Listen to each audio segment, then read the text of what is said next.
मौनव्याख्या प्रकटित परब्रह्मतत्त्वं युवानम् वर्षिष्ठान्तेव सदृशिगणैः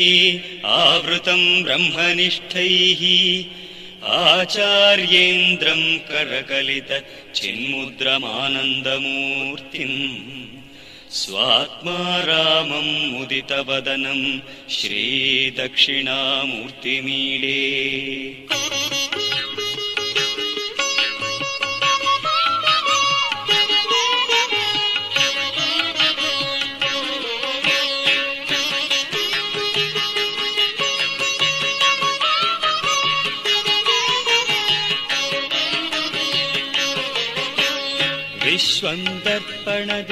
विश्वन्दर्पणदृश्यमाननगरी तुल्यं निजान्तर्गतं पश्यन्नात्मनि मायया बहिरिवोत्